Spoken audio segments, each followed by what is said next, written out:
I probably was dreaming about setting up a company like Aspichi. Have you already faced some challenges in integrating VR technologies with mental health treatment? It is the first time he opened up.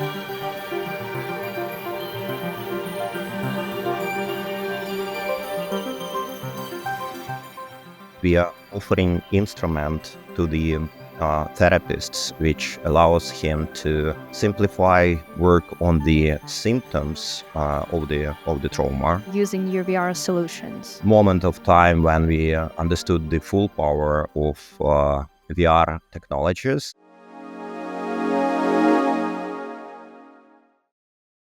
Virtual reality. Today, it's no longer just entertainment, but a promising technology with a significant potential in mental health treatment. Hi, everybody. My name is Irina Zaloha, and I am the Communication Manager and the Center of Innovation, Innovate. Today, I'm excited to host the Seeds of Bravery Podcast with Aspichi, a Ukrainian startup specializing in VR technologies. Founded by Viktor Samoilenko and Maxim Honcharuk, the company is focused on developing innovative solutions for psychological rehabilitation, preserving cultural heritage, and documenting the effects of wars through VR. Viktor, thanks so much for joining us today. Let's start by hearing about how the idea for Aspichi came to life. Hello to everybody. Thank you very much for having me here.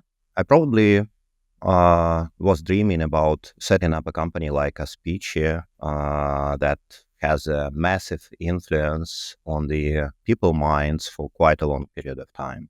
Initial idea was to build a platform which will connect 360 camera, which are capturing surrounding view from the first point view and transferring that environment on a distance to VR headset, so spectator can teleport themselves to the place where 360 camera is working.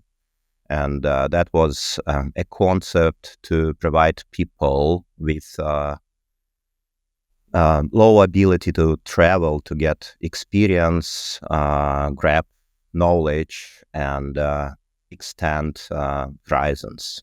And because of the full-scale invasion, we implemented that concept partially. So we started from the exposing in 360 format what is happening in Ukraine to our international partners, so they can feel or almost feel what does it mean to live in the war circumstances. And that was a moment of time when we understood the full power of VR technologies combined with the 360 video.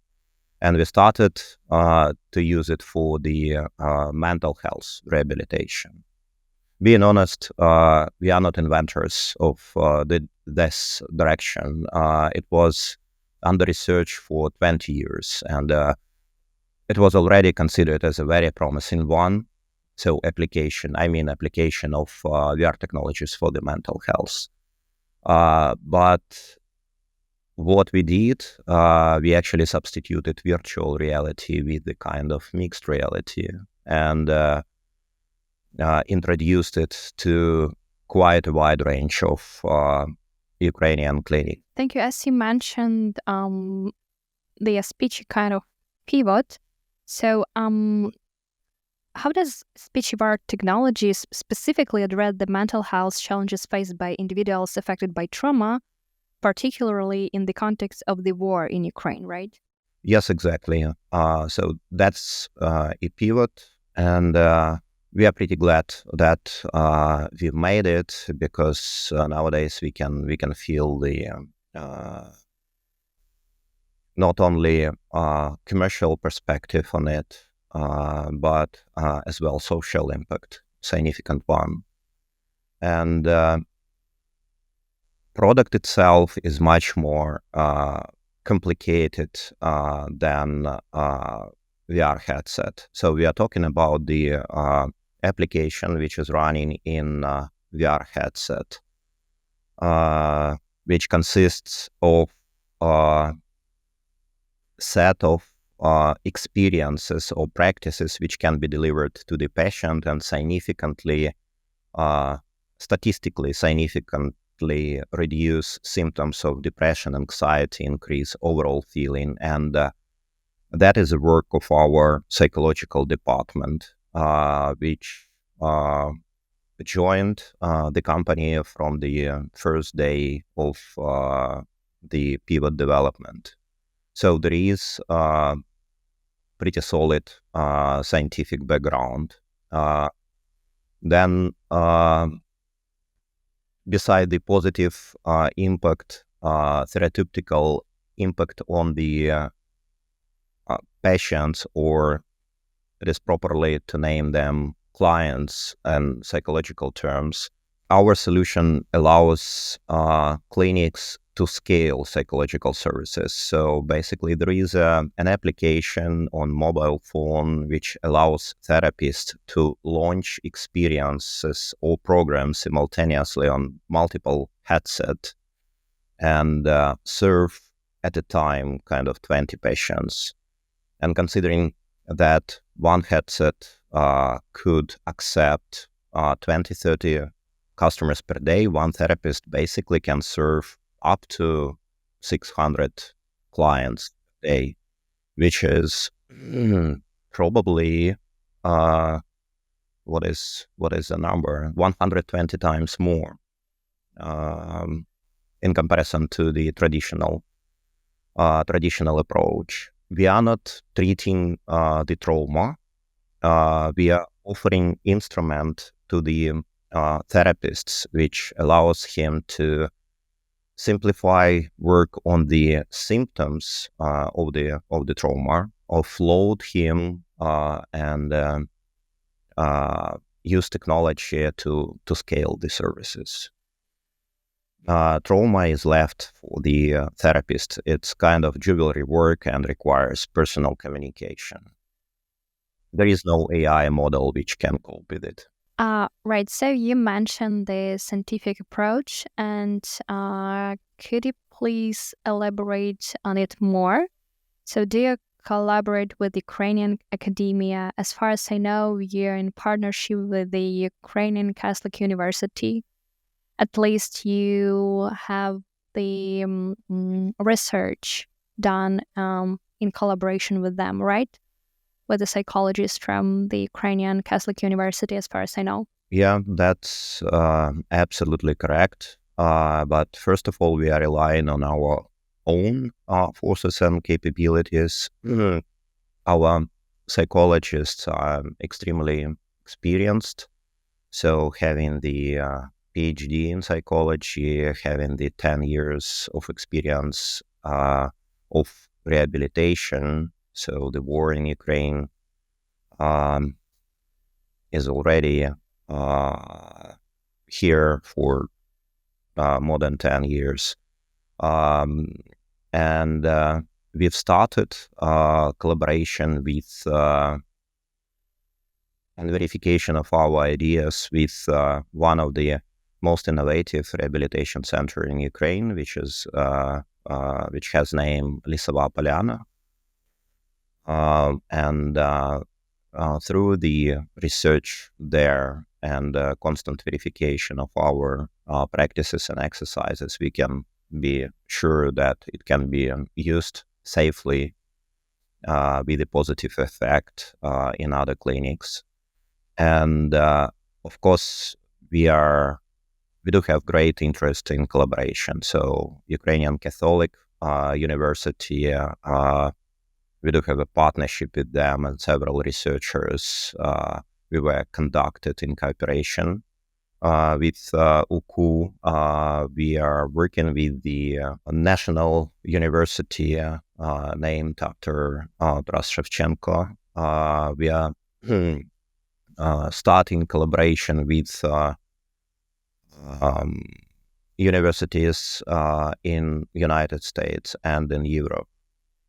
So in general, I would say our capability to work with such a massive quantity of traumatized people unfortunately brings enormous possibilities, enormous and unique possibilities to the researchers around the globe to understand better behavior of traumatized people and how it can be affected efficiently. So thank you. And I have the next questions a bit related to this topic. Have you already faced some challenges in integrating VR technologies with mental health treatment? And if yes, how have you overcome them? Starting from the bringing psychology approaches itself into quite complicated from the user experience perspective device is a challenge. So it requires really close collaboration in between three departments, which are psychological one, department of video production, and engineering department. Sometimes it goes into rounds and into many iterations. It is quite complicated to integrate innovation into the medical sphere overall, as it's naturally very conservative. So the reason for that is that workers of medical spheres really trying to avoid unverified innovations. They are relying on the tools, instruments, processes, which has been proven for many years to be efficient. But in our case, it's just a necessity. So we do have millions of people with whole variety of the symptoms of mental disorders, and it's mandatory for the future of the nation, basically, to bring technology to scale services, to find alternatives to traditional ways. So for a year and a half, it was quite difficult to penetrate and making installations. Even all activities in Ukraine is a charity ones. Still, it was complicated. We performed multiple trials and pilots in order to reach to the point that nowadays clinics are approaching us and basically asking for full support. Right. It is very difficult to integrate technology in, like, I believe, almost every industry and sphere, but medical sphere is specifically, documented, kind of, regulated in this case. So it might be a challenge, right? But what are some of the most rewarding outcomes you've seen from maybe people, from your clients, right, who are using your VR solutions? I probably can give a few examples of the effect we are bringing. So there was a case when we've met in a rehabilitation center veteran, and he was kind of selected by the head of the psychological department to trial the product. And after 7 minutes of exercise, he said to myself and Max that it's actually quite a nice thing. I probably could use it before going to sleep to overcome insomnia. He stand up and then started to talk about all things which worries him, starting from his family. He cannot return to the army because he lost an arm. and he doesn't see perspective, and there are many things related to the children he worries about. So it was like a flow of the disturbing and really sad thoughts. We really didn't expect it, and after he left, we received the feedback that this guy didn't talk to the doctors for kind of 2 weeks, and it is the first time he opened up. There was a case when after passing the course of Luminify VR therapy, uh, um, there were women who said that nowadays it's kind of possible for them to overcome panic attacks because they just clearly remembered uh, breathing exercises which are part of Luminify program, and they they're just extremely thankful for that. There were feedbacks from therapists that they do not see any more therapy without application, without using Luminify, which is a product of Aspichi, helping them very much to start conversation with the client and get into the trauma experience really faster. There are many cases like that, and when we are exhausted, which is kind of happening pretty frequently, those things are keeping you alive and brings back to the work. It's great that technology can help us to be a little bit feel a little bit better, and to to treat people when they need such a treatment. So, just to clarify, the Luminify program is a part of species like a flagman program, right, for psychologists, right? Yes, absolutely. Okay. My next question is about the preserving cultural heritage through VR. Could you share some examples of how VR is used to document or protect Ukrainian culture right now? Starting from the full-scale invasion, the majority of museums were closed, and artifacts were hidden, especially in the areas which are close to the front line, or the ones which were deoccupied. So we are trying to reproduce the experience people can have in that museum or on the exhibition.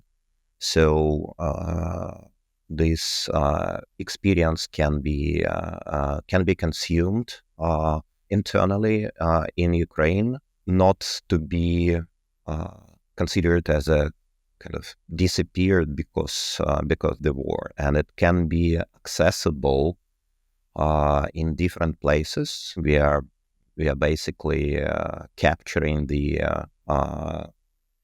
realistic interior, of the museum and exhibition. We are doing photogrammetry of the art objects, and then we are combining it as a kind of mixed reality with the possibility to interact, receive additional information, or kind of enforcing it with the quite empowering soundtracks. And another valuable part of it is exposing of Ukrainian culture outside the country borders, so people abroad can understand that there is a really powerful European culture, which is worth to be protected and saved. Thank you guys for doing such a great job. I hope it will be really impactful. Um, speaking about your global experience, right? In the summer of 2024, Aspichi began collaborating with the US-based Rocky Mountain Care, a provider of post-acute care. Please tell us more about this partnership, how it is progressing so far. We are doing pretty good in the United States. In general, it is our commercial strategy that we are trying to monetize product outside of Ukraine to be able to continue developing the product and provide services free of charge in Ukraine. It was quite a funny story when we got the first customer, and we are actively participating in exhibitions which are organized by the Ukrainian startup fund, Brave One, etc. And we were attending in Salt Lake City event named Silicon Slopes. Met a person who tried to help Ukrainian people with her psychological experience. And it's appeared that she is working in assisted living homes. And it was quite an interesting approach, basically, for us. We don't have such facilities at home here in Ukraine, but they are widely spread around the United States. Basically, it's kind of hotel with all necessary services for the people with cognitive dysfunctions. And he was trying to pitch to us her ability to support Ukrainian people. Instead, he tried our Luminify product and said that that is something which is needed in the assisted living homes. And through that connection, we've made a pilot with the first institution, and they became our first customer in the United States. At the moment, we already do have 7 institutions, and we are planning to grow fast. And beside the United States, there are interests from Poland, Germany, Switzerland, Luxembourg, Sweden, Norway, Finland. I wish you all the best with all these opportunities, because it's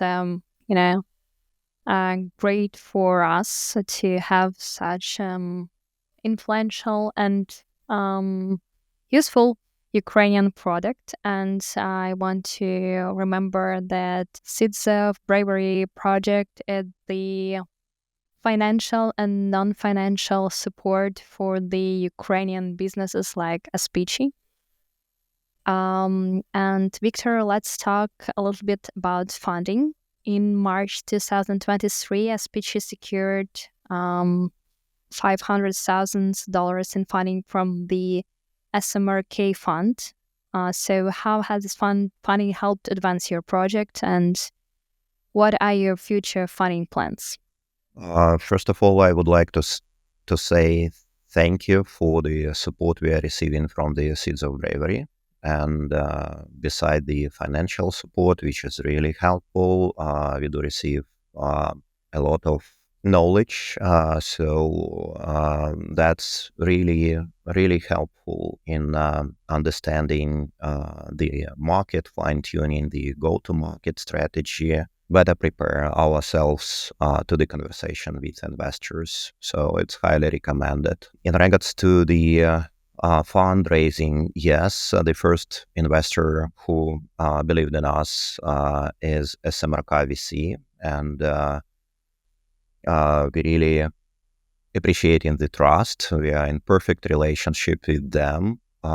Basically, they've made a very important thing for Aspichi, for Luminify, and they are part of the social impact we are creating in Ukraine and abroad. They are helping us with fine-tuning of the product development strategy, basically connecting us to investors recommending our product to be used in different enterprises, which helps a lot. And we are moving forward. So at the moment, we are closing seed round. It takes longer than we expected, but probably everybody knows that 2024 was really a bad year from the perspective of fundraising. And for Aspichi, it's even more complicated because we are dealing with the VR technology, and that is something which was, as technology, it was compromised among investor community. So there are just a few companies who were successful on commercialization of the product in that area, and as well, mental health is a pretty tricky sphere. So it's kind of 3 times more complicated for us to raise money, as we are not developing the kind of standard or